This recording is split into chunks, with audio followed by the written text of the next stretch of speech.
Кентаро бол одоо 25 настай олон газраар дуутай явж олон төрлийн ажил хийж юм сурч яваа залуу. Тэр нэг өдөр чихв зүгээ жарлаж явахдаа ардаа явж байсан машиныг анзааралгүй онхолцсон юм. Ядаж явахад урдаа байсан хогийн савыг мөргөжээ. Осол гарсан машины жолооч харин амар гоё игч байв. Кентароч тэр даруй гоё игчийг хараад ухаанаа алдаж орхихон тэр. Игч Кентарогоос бэйг нь асууж дугуугаа засуулаарай гэж сая йен өгүүл яах вэ? Кентароч хүлээгээрээ ийм их мөнгө авч чадахгүй нэгэд мөрөнд нь хүрчгэв. Тэр даруй гарааг нь алгадаад над балиар савраа битгий хүргээд бай гэхин тэр. Тэгээд Кентарод замын захаар явж бай гэж захиад явж бодлоо. Кентароч энэ явдлаас сурсан зүйлсээ тэмдэглэж авсан юм. Дараа нь дугуйт сүр дээр дугуугаа засуулваа. Засварын ах сүртэй эдэрсэн зөвлөгөө болохоор мөнгө төлөх хэрэггүйгээд гаргаж өгч байтал хоёр мафийн болдоо нөхдүүд ирсэн юм. Засварын ах тэднээс мөнгө зээлж төлөх хугацаагаа хэтрүүлсэн бололтой. Ах руу жоохон чанга дуугаар ярихад цаанаас Кентаро шийдсэн царай гаргаад ирж байгаагаар харагдана. Тэгтэл цаа чин булан эргэд явжул яах вэ? Мафийн ч засварын ах руу мөнгө төлгөж дайрч Кентаро харин үүнийг тэмдэглэж авчиад өдөр нь Кентаро шинэ ажилд орохоор иртэл захирал нь гоё өгч байвал яах вэ? Эдний компани програм хангамжийн компани өгөөд дүүрэн эмэгтэйчүүд ажилдаг юм байна. Кентарогч шууд 0 угаа гэж авсуй. Ажил голдгүй болохоор угааж гарлаа. Гэтэл нэг адын бодол төрсөн юм. Энэ 0-ын суултуур дээр манай гоё игч сууж байсан байгаа. Энэ ус хүртэл гээ тэнэгтэйд байж байсан ард нь гоё игч ирчихжээ. Тэгээд Кентарог донтой гэж удаад яг халах гэж байхад нь манай хүн би шүнжэнгөө компьютерийн талаар сурсан. Би үнэхээр компьютер тайртай. Ядаж эхлээд миний чадварыг хараач гинэ. Кентаро нэрнгээсээ компьютерийн талаар сурсан ч зүгээр нэг цаасан дээр кейборд зураад автжээ. Жинхэнэ компьютер дээр ажиллах болгоод манай хүн юугаач мэдэхгүй байв. Тэгээд зогсохгүй гоё игчийн ажилчид бүгд про төвшний програмрууд юм байна. Тэгээд манай хүн заагаад өгөөч гэж бүгднлөө хөөж гарнаа. Гоё игч одооны хүүхдүүд ярихаас өөр юмгүй амтад гээд Кентарог хөөлөө. Манай хүн ч энд ажиллаж юм сурчлаа байвал юу ч хийсэн яахав гэж гуйсаар байгаад үлдэв. Ингээд Кентаро энэ дээрээ цэвэрлэгээний ажил хийсэн шигэ явхдаа програмын талаар сурсаар. Өчигдөр ажиллаа дуусгаад явах гэж байсан санаандгүй эмэгтэй хүний дотуур хувцас олов. Тэрийгэ зүүж тэнэгтэж байсан цаанаас опсын октод ирж байсан болохоор шүүгэнд орж нуугдхан тэр. Кентаро тэмдэглэл дээрээ зурсан зүйлээ тэмдэглэхээс гадна эмэгтэй хүний талаар тэмдэглэж авдаг аж. Оройн гарч явсан нэг компьютер асаалттай үлджээ. Манай хүн ч унтраачихвал тогоо хэмлээ гэж гоё игч баярлан да гэж бодоод процессор юутэй хэдэн унтраалаа. Асаалттай компьютер дээр гоё игч ажиллаж байсан бөгөөд 3 сар нэг програм дээр ажиллаж бараг дуусч байжээ. Гэтэл компьютерыг салгаснаас олж програм устж гоё игчийн компанийн хичээсэн ч эх 7 хоногт програмыг дуусгаж чадгааргүй боллоо. Кентароч өөрийг нь үлдээгэж гэж гуйхийгээд ийм их асуудал тариад зүгээр явж чадахгүй гинэ. Гоё игч эртээд 1 сая вон авсан бидтэй. Ажилдаа санаа зовоод байх хэрэггүй юм шүү. Гэсэн манай хүн бүх мөнгөө үржигсэн байвал яах вэ? Захиралч хамаг уурн хурч мөх хэрэггүй новшгээд нулимхад Кентаро шүлсийг нь залгичхав. Ингээд нүдүүлж гарлаа. 7 хоногийн дараа гоё игчийн ажлынхан бүгдээрээ хагас зомби болсон шахуу ажиллаа хийж байв. Тэгтэл нэг зүйл олсон нь манай хэдин хийгээд байсан програм. Кентаро сая явахдаа үлдээж л дээ. Тэгтэл энэ яг өөрсдийнх нь хийсэн програм биш, Кентарогийн хийсэн програм байв. Кентарогийн програм өөрсдийнхөөс нь хав илүү хэрэглэхэд ч амраач. Энэ бүх цаг хугацаанд Кентаро опсын октоос програмын талаар ихэм сурчээ. Гоё игч түүнийг хайж гарах ба энэ үед засварын ах ирсэн байв. Мөнгөний асуудалтай хэцүү байх үед нь Кентаро сая йен өгчгэн. Тэгээд баярлаа гэж хэлэхээр иржээ. Гоё игчийн сэтгэл тэр даруй хөдөөлж Кентарог хайхаар явлаа. Манай хүн айл эдийн дараагийн аялалдаа гарчээ. Кентаро Токиогийн их сургуулийг бүх хичээлийн үз дуусгаад сургуулаасаа гарсан гэдэг. Дөөний уран суралц бас дахин суралцсан юм. 2 дугаар ангид Кентаро нэгэн 10 жилийн охин сайн болсон байгаагаар гарна. Манай хүний ирсэн хотод сонгуул болж Кацуда Жузо гэх хүний сонгуулийн ажилд Кентаро ажиллаж байгааж. Харин шилтгэнд харсан охин бол Жузогийн охин Наоко юм аа. Кентаро тэнд уух зүйл авахар очихдоо охиныг харж л дээ. Тэрэгэж авч явахдаа хүзүүгээ булгалаад Текер нь толгоогоо бүтэн эргүүлэх гэж оролджээ. Тэгээд өнөөдрийн сургамж хүний толгой бүтэн эргэдэггүй юм байна ч гэх шиг. Нэг өдөр Жузогийн шилтгэний цэвэрлэгч чөлөө авч оронд нь Кентаро цэвэрлэгийг нь хийхээр болов. Энэ хоёр ажлын ах нэг зүйл анхааруулнаа. Түрүүжил Жузогийн туслах Наокигийн дотоочийг үнэрлэж байгаад баригджээ. Жузоч туслагынхаа хөлийг цемтлээд голд хайчгаж. Энэ нь Кентарод сурах зүйл болсоор. Оройн манай хүн шилтгэнд 0-ыг цэвэрлэж байгаад Наоког энд хүндэрсэн санаад наалдаж гарлаа. Энэ хоёр Наоко түүнийг харчих бөгөөд сандарсан Кентаро 0 руу толгоогоо дурчихлаа. Наоко жугаалганы өрөөний альчуур нүрээ харчих хэрэггүйгээд өрөөрөөгөө дагуулад явбал яах вэ? Замдаа Кентаро хөдлүүлсэн гараа өөр зүйл болгож бодоод бас эвгүй. Өрөөнд нь очиж нүрээ харчаад явах гэсэн ч Наоко хувцаа тайлж эхлэв. Донтоо Кентаро жиргэж хараад толны тусгалд харж байлаа. Наоко ч үүнийг мэдэх бөгөөд харж л байх шивтэй бас нэг боловсон гаж донтон. Чи ч гэсэн ааваас минь айгаад юу ч хийж чадахгүй гинэ. Тэгээд дотор хувцастайгаа Кентаро ойрцсоор Кентаро ч айгаад яваад өглөө. Тэгэхээр Наоко өөрт нь нүд унагадаг томчуудаар тоглодог бололтой. Маргааш нь Кентаро зарлал наагаад явж байтал Наокод таарав. Наоко ч өчигдрийн явдалд санаа зовж байгаа дүрсгээд унахтаа энэ өнцгөрөө онвол миний бөндөгрүүд яг чиний гаран дээр унана гэж аав шүү дээ. Кентароч тосож аваад 82 гэж бодож байсан 83 байж гинэ.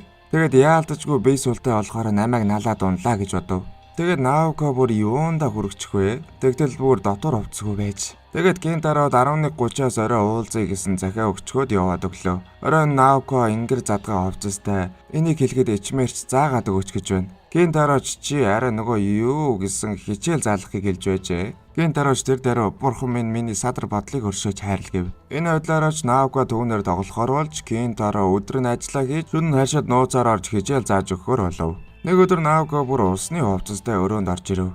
Кентароч хичээлийн дундуур нүд салгаж чадсангүй. Энэ үеэр Наоко Кентарогийн тэмдэглэлийг сонирхоод нууцаар авчихдаг. Оройн тэмдэглэлийг уншдал энэ бүх цаг хугацаанд Кентаро бүгдийг мэдж байжээ. Наоко хэдий гэн цайлган харагдагч саагураа жүжиглдгийг яг үнэндээ ааваасаа хэд хамааралтай өрөвдөлтэй охин. Ийм учраас өөрт нь нүд унагсан ирсээр тоглодог гэдэл. Нөгөө талд Жозо сонгуульд ялж Кентаро оройн Наоко дээр ирэв. Наоко ч хайчаар хамаг хувцаа урж тастаад хайчаа Кентарод май гэд өглөө. Кентаро ч юу шудлгүй заа гэд авах ба Наоко орилж нүд өрөмхийн зур Жозо хүмүүстэйгээ ирлээ. Наоко ч энэ хүн цонхоор орж ирээд хувцсыг маань урсан гэж аавдаа хэлв. Кентаро сая л юу болоод байгааг ойлговоо. Бусад хүмүүс шиг уучлалгүйгаач өөрийгөө ямар ч гэмзэмгүй өрхөнд орсон гэдэл. Тэгтэл Кентаро Наоког барьж авч үнсээд аава би охинд чинь үнэхээр сайн гихэн тэр. Тэр дээр Жозогийн хүмүүс Кентарог зодож гарлаа. Харин Наоко мэл гайхаж орхихон тэр. Урдны ирчүүд өөрт нь нүд унгаж атгах санаа өвдөлдөг байснаас хинч сайн болж байгаагүй байжээ.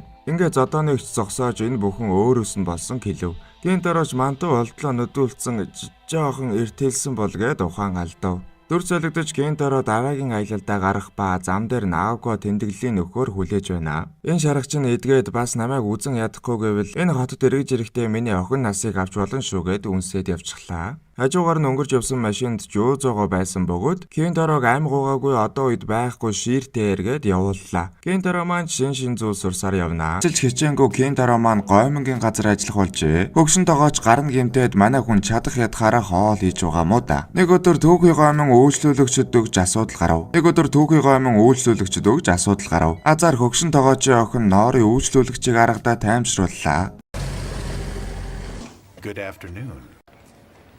Тэр нэг өдөр хөгшин тогооч машинд мөргүүлж гэмтгэд энэ залуу хөгшин тогоочийг аваржээ. Одооноос Хөмсөг Баатар гэчихье. Давхар хөгшин тогоочийн биеийг эргэнгээ Ноорыг эргүүлээд яваад байгаа нөхөр юм байна. Ноорыг шууд эх 7 хоногт болзоонд урьдчилаа. Ноорыг энэ хонгор сайн охин бөгөөд Кентаротой хууч урьд сууж байхдаа өөрийн сэтгэлдээ хүндээ цэцэг дайрж өгөхийг хүсдэг гэж байна. Эх 7 хоногт ч болзоонд явж Хөмсөг Баатар шууд гэрлэх санал тавьдаг наасан. Ноорыг мэдээж эргэлзнэ. Оройн Кентаро халуун усанд ороод явж байсан Хөмсөг Баатар нэг хүүхэнтэй явж байна шүү. Тэгээд дагаж яваад яриаг нь сонссон бидний төлөвлөгөө бүтнэ. Би түүнтэй сарын дотор гэрлээд дараа нь гоймонгийн газрын бичгийг авч шууд хаагаад паба нээн. 6 сарын дараа гэхэд салаад чамайг менежерээ болгоно. Тэгэхээр ийм хогийн санаатай нөхөр байжээ. Кентаро харин ярьсан зүйлийг тэмдэглэж авч байгаад Нориког яа гэд дуудахын сонсчихлоо. Тэгэхээр нь гарч ирээд гоймонгийн газрын ах Нори сайн хүмүүс болохоор битгий тэгэж гэж гуйнаа. Харин Хөмсөг Баатар якуза байсан юм байна. Манай хүнийг шууд зодоод тэгээд гоймонгийн газрыханд хэлэх юм бол хохин шүүгээд яваад өглөө. Маргааш нь хөөгнөцөө болсон Кентаро Норыг хараад харамсаад байна. Нори ч Хөмсөг Баатартай болцож морин тойруулгын уралдаа үзнэ. Тэр үеэр нь Хөмсөг шууд дайраад цамцныхын товчийг тайлцчихв. Тэгтэл гэнэт Кентаро гарч ирээд болохгүй. Манай хүн түрүүнээс хойш морины багтай ажиглаад байжээ. Нори ч ичиж нүдэ ханаад харин Хөмсөг Баатар Кентарог Нори гэж удаад үнсчихлээ. Тэгээд дотроо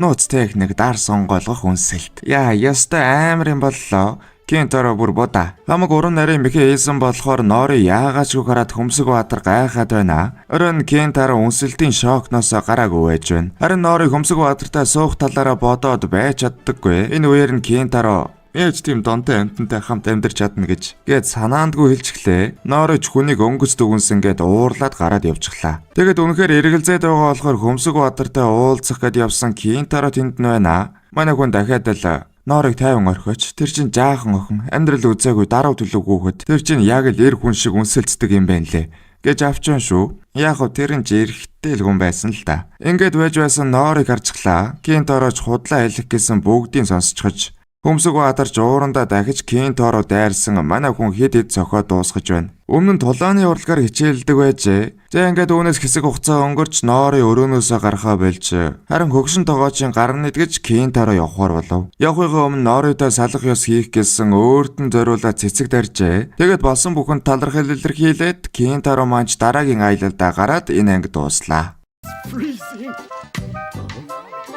Day like this.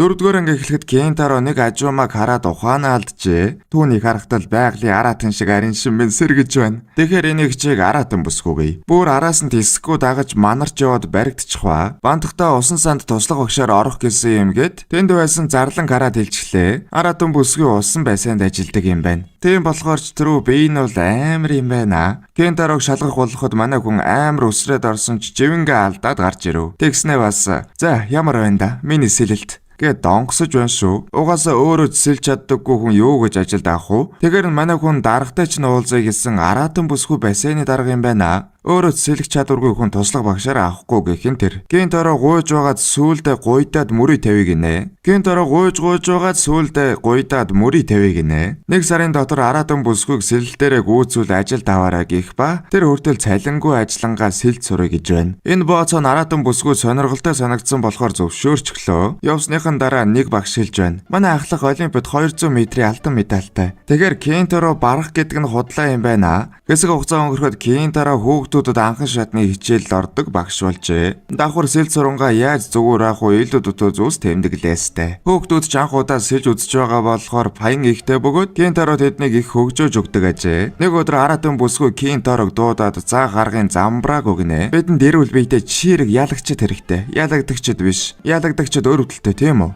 Юу тэгж бодохгүй байна. Сарын дараа таныг ялцахаар та бас өрөвдөлтөй гэд бас л өөртөө итгэлтэй юм аа. Нэг өдөр хүүхдүүдэд хичээл орж байсан усанд орохоос айсан жаал бассейнд бөөлжгөн дээрээ Кентороч хүүхдүүдийг яаж усанд дуртай болох уу ухааны юм бодож байхад бусад багш нар нэлээд хүчээр үздэг юм байна шүү. Маргааш нь аратан бүсгүй мэрэгжлийн сургалт орж байна. Кентороч суралцах сайхан боломж дээрээс нь аратан бүсгүйн доор гэд гууж гарлаа. Аратан бүсгүй манай хүнийг нэлээд бассангүй багийн бэлтгэлд орууллаа шүү. Тэгсэн хэдхэн 7 хоногт нэлээд өндөр түвшинд сэлээд сурчхаж. Мэргэжлийнхний бэлтгэл дууссаны дараа нэг мөр чадварын зорих гээд намайг гүйцээрэй гээд аратан бүсгүй сэлээд эхэллээ. Кентороч араас нь сэлж явсаар аратан бүсгүйн арай өөр зүйлийг хараад урам зориг аваад хурдаа нэмээд байна шүү. Тэгж байгаад хэтрүүлээд бүр яг тулаад очиод наалдчихлаа. Арай өөр зүйл болоод явчихсан аратан бүсгүй зогсоод сайн байна. Гэхээс өөр зүйл хэлэлгүй байсанаас гарав. Өгдөө аратан бүсгүй өөрийнхөө чадварын талыг л гаргасан бөгөөд Кенторог саяных шиг байлаа гэж чи намайг гүйцнэ гэсэн үг биш. Тэлсэн бассейнаас гарч ирсэн Кенторогийн арай өөр зүйл нь харагдаад байна шүү. Аратан бүсгүй манай хүнийг ганц цохоод хөөгөөд явуулалгүй яах вэ? Хаврын хар салхинаар нүцгэн хөөгдөж гарсан Кентороч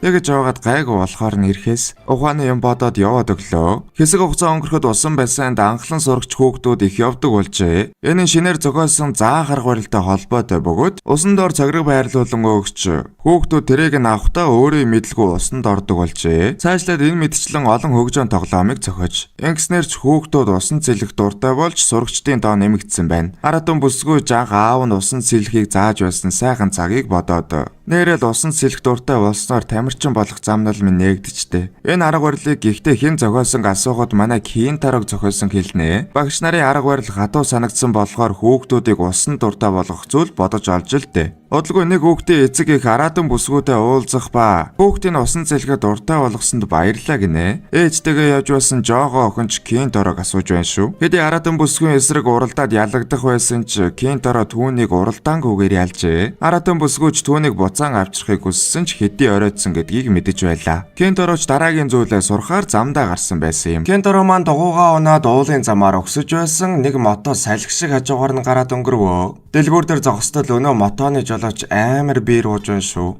Тэгэд мотоциклаа хаацлаа. Тэрнийхээ дуунаас нь ямар нэг мэдрэмж авч байгаад эргээд салхи шиг алга боллоо. Кенторо бүр галзууртлаа сэтгэл алдраад араас нь хөөгөөд яг л сүултод шиг эмхтэй юм гэсээр хоцорч үлдлээ хөөрхий. Манай хүн цааш явсаар хотын зах дах язгууртны гэрт ажиллаж эхэлсэн бөгөөд нэлээ өөр амьдрал үзэж байгаа бололтой шүү. Бас яаж зүгээр ах уу язгууртны охин Райкод нүд унгаастай. Райконч нүд өмсөг болсон нууцлаг хөөрхөн охин байх бөгөөд нэгэн өдөр Кентаро зөрж явахдаа хамаг аяг тавг хэрэгслээ Райко дээр унгах нэ. Тэгсэн гинтгэ урд нь гараад аяг тавг унаад бултчихлаа шүү. Нэлээ хурдан хөдөлж байна шүү гэж гайхаад Кентаро бит хоёр үлдлээ. Манай хүний сургагч огш нь ажилдаа бүрэн төвлөрөөгүй байна гэд хүрхрийн дор бясалгал хийлэгдэг. Нэг өдөр 0 цэвэрлэж байгаад өнөө адын бодол нь орж ирнэ. Энэ суултур дээр Райко авах. Тэр ч гэсэн үүн дээр суусан байх ёстой. Тийм ээ. Гэсэн яг ард нь Райко ч гэсэн харж байснаа яваад өхөн тэрэ. Мэдээж манай хүний балай талыг харсан юм чинь юугээл гэртээ ажиллуулах уу шууд ажиллаас нь хөөж байгаа юм. Кентаро байнгын юм сурж явдаг нөхөр болохоор багч гисэн мэдлэг боллоо гэсээр үлддэг. Гэхдээ яагаад ч юм азна гэж ямар нэгэн зүйл болно гэж бодоод ажлынхаа үүдийг сахиад 23 хонжуул яах вэ? Тэгээд хоол унсанч дуусаад за ер нь бууй дээрээ тулсан өнөө Райко авах гэрээсээ нууцаар гарч байна шүү. Кентароч дагаж явсаар хуучин үйлдвэрийн газар ирэх бөгөөд сэмхэн ороод харсан Райко кимоногоо тайлчсан мотон дээр байна. Тэгэхээр тэр ууланд сумшиг зөрсөн сүүлдод Райко байж таарлаа. Яг л эртээдийн шиг мотогоо хаазлаа тэрнийхээ дуунд нь мэдрэмжээ хөглөөд байж байна. Энэгийн ч Кентаро хараад баха хангах бөгөөд санаандгүй баригдчихлаа. Тэгээд Райко авахаа өөрийн нууцыг хэлж байгаа юм л да. Ер нь бол тэрээр эр хүн сонирхдаггүй оронд нь өөрийнхөө мотодоо л хайртай тийм энгийн мото эзний харилцаанаас өөр зүйл гэдэг. Ингэж ярихыг нь сонсонгоо харсан Кентарогийн маань сэлмэн хуйнаасаа нэгэнд гарсан байх бөгөөд Райкоч сэлмэрээ тулдмаар байна уу? Агуу гэж худлаа хэлээд яах вэ? Гэхдээ Райко тэгэх юусоо боломж байхгүй. Гэхдээ чи намайг гүйцүүл яах вэ болох юм гэдэг. Мото ундаг дугуйдаа уралдах болж байгаа байхгүй юу? Кентароч юу гэж сэлмээ татах уу? Ингээд уралдаан ихэлж Райко бол уулын зам дээр амархан тасарч байгаа юм. Тэгэхдээ бүр урдан явсан Поршиныг хараад хууд гарлуун жаваа үзгээд тэр Поршинтойгоо шууд зам дээр шөргөөцөлдөөд эхэллээ. Энэ үеэр нь Кентаро дан ганц чигээд гүйцэхгүйгээ ойлгоод далангаас шууд бууж замаа товчилдог. Тэгэж гарч ирэхдээ Поршиноос нэмж зүгдээд ер нь бол уралдаанд орж иж байгаамаа. Энэ үеэр нь жижигхэн амтан замын урд гарч ирснээр Поршийн торомзолж Кентаро шидэгддэг. Манай хүн эцээ хүртэл үзэж байгаа болохоор олсоо шидэд нэг л мэдхэд гэрлийн утсан дээр Райкото зэрэгцэн дугуйгаа унж явдаг. Саладэ. Ингэж явсаар бууж ирээд уулын уруу хэсэг дээр бүр урд нь гараад жигээд эхэллээ шүү. Энэ хэсэгт нь гүүр баригдаагүй хавцал байх бөгөөд хурдан хасаж эргэх ёстой ч Кентаро аль хэдийн үсрэхээр шийдсэн байна. Энийг нь харсан Райкоч бууж өгөхгүйгээд үсрэх гэсэн эцсийн мөчөд болж Кентаро үсрвэ. Юу гэж нөгөө талдаа хөрхөө суралц гэсээр доош унаж байгаа юм. Райко амьдралдаа өөрийнхөө мотоциклоос агуу ирийг харлаа. Үгс нь харамсалтай гэж бодоод байж байсан. Кентаро цаад зам дээр нь гараад ирдэг. Цааш нь бүр зогсолтгүй жиж явсаар харин Райко мөрийг нь өгөхөөр араас нь хөдөлснөөр энэ анги дуустдаг. За төгсгөлийн 6 дугаар анги. Кентаро маань нэгэн газар ажилд орохоор гуйж орж байгаагаар эхэлдэг. Тэгээд ажлын байртайгаа танилцах гэхэд тэнд нь өчнөө зураачд унтаж байна шүү. Манай хүн аним студиуд ажилд орсон байх бөгөөд одоохондоо дадлагжаад явж байгаа юм. Тэгээд ажлынхаа чаныг аль хэдийн хараад эхэлсэн байдаг. Угаасаа яаж харахгүй байх вэ? Хуучны аним хийх ажилбар гар арга дээр суурилсан буюу хэдэн мянган зургийг гар аргаар зурдаг гэсэн үг. Бас тэр гол зурсан зүйлсийг холбож хөдөлгөн оруулдаг хүн гэсэн хоёр хэсэг байдгаа гэж Кентаро тайлбарладаг. Цааш нь бас дэвтэр дээрээ сайн сараачдаг болохоор нэлээд зурчихдаг. Аниматортойгоо ийм бөмбөг байвал зүгээр гэж сууж байх нь тэрэ. Энэ үеэр нь гаднаас анимын зохиолч захиалагч хоёр орж ирэх бөгөөд ахлах зураачтай уулзаж байгаа юм. Тэгэд ёстой нөгөө Япон энержигээр сайн зураг гаргаараа аниматро. Мэд толтол нь хийж ах болно. Гарын өсгөө өгөөж зохиолч гэж Кентаро маань томчуудын яриаг тасланаа. Ингээд аниматорууд ч ажиллаа хийсээр Кентаро маань бэлэн болсон зургуудыг зөөх, хүргэх, цэвэрлэгээ хийх тэр бүхэл хоолнд гүйх гээд олон зүйл хийж байв. Нэг удаа аниматоруудаа өрөвдөж байнгын бэлэн хүнс идэхээр хоол идэг гэж бодоод өөрийн гараар хоол идгээ. Тэгтээ санаандгүй нойлоос чаныг гарахыг хараад нөгөө л тэнэг зүйлсээ бодно. Ингэхдээ ардаа ирсэн хүнээс цочоод хөмсгийн тастаж орхидог. Ядаж байхад захирал нь байсан болохоор хөхний золтоо зодуулж байгаамаа. Нэг л өдөр захиалагч ирээд анимын эхний хэсэг хугацаанд гараагүй байгаа талаар гомдол шахалт үзүүлнэ. Ядаж байхад чан зөөж явсан копигоо ингэрлүү насгаад Кентаро маань инстинктээр арччихдаг. Тийм ээ. Энгстер захиалагч улам уурлаж анимыг хугацаанд хүлээлгэж өгөхгүй бол гэрээгээ цуцлан шүү, хогин шүү гэсээр гарна. Үүнийг сонссон аниматорууд ч бид хичнээн шахаад ч амжихгүй гэж захиралдаа хэлж байгаа юм л да. Захиралч өөрхөө тэрийг нь ойлгож байгаа ч ажилчдаа зоригжуулаад та нар чаднаа эдэр гэж байсан гутас дуграв. Кентароч тоохгүй авч юу болсон сонсоод Захирлаа найруулагч асалт орсон гин. Гэт бүх зүйлийг бараг дуусгаад аялаа. Захиралч хүн харахын эцэсгүй уурлаж байдаг. Чэйчан ч өөрийнхөө ажилд сэтгэлээр унаж эхэлсэн юм. Ер нь бол бас чиг аниматор биш, будаг өнгө оруулах ажил хийдэг юмсанжээ. Кентаро маань ч үгүй дээ, аним бол олон зүйлсээс бүтдэг цогц орлог. Тийм зүйлийн нэг хэсэг байна гэдэг гайхалтай гэж сэргээж байгаа юм л да. Цааш орж аниматоруудтайгаа ярилцаад юу болохыг, юу болохгүйг сонсож аваад CGI гэх үгийг сонсдог. Бушуухал уцаар хуучны танил аратан бүсгүүрөөгөө холбогдож CGI дээр тусламж гуйнаа. Аратан бүсгүүж энэ бүх цаг хугацаанд манай хүнийг хайж байсан байдаг. Тэмч болохоор гар таталгүй туслахаар болж байгаа юм. Нэмж жишээ хөдөлгөөн хэрэг болж бассейны эгч рүү мөн номын санаар хоолч гэлгүүлэхээр дууддаг. Ингэж таньдаг эмэгтэйчүүдийн тусламжийг авч байгаа юм л да. Өнөө 10 жилийн хортой охинч дуу оруулж Кентаро маань нэмж хичээсээр сүүлчийн зургийг хүргэж өгөх хэрэг гардаг. Тэгэхэд мэдээж Райкогийн хэрэг гарч маш хурдан хөргөж өгч байгаамаа. Ингээд найруулагч, зохиолч, захиалагч бүгдээрээ цугларан тест үзэлгээ хийдэг. Өдрийн үеэр захирал нүдэ дараад нэг л санаа зовх нь Кентарод маань муу юм болсон байгаа гэдэг айц төрүүлнэ. Гэсэн хэдий ч үзүүр дуусахад зохиолч, захиалагч гээд бүгд л баяр хүргэж сүүлийн засвараа гаргах л үлдэж байгаа юм. Энэ үеэр Кентаро алга болсон анзаарах бөгөөд мань хүн хамаг ямаа аваад замдаа гарчээ. Үүнийг сонссон хуучны танил бүсгүүжүүлэн түүнийг алдвал дахиж уулзаж чадахгүй тул араас нь явдаг. Чэйчанэгч захирал Кентарыг араас явах эсгийг асуухад ажиллаа хийхээр үлднэ. Гэхдээ бол манай хүний сэтгэлд Кентаро үлдэх нь ойлгомжтой. Ингээд ямар ч гэсэн Кентаро маань дараагийн зүйлээ сурахаар замдаа гарснаар энэ хүрээ дуусаж байгаа юм. 3 партийн турш хамт байсан та хэдтэй баярлалаа. Дараагийн бичлэгээр эргээд уулзъя. Нэрээ миний хоолой жоохон сонирн байвал миний хоолой жоохон өвдсөн байгаа. Тэгээд эвгүй ярьсан бол уучлаарай.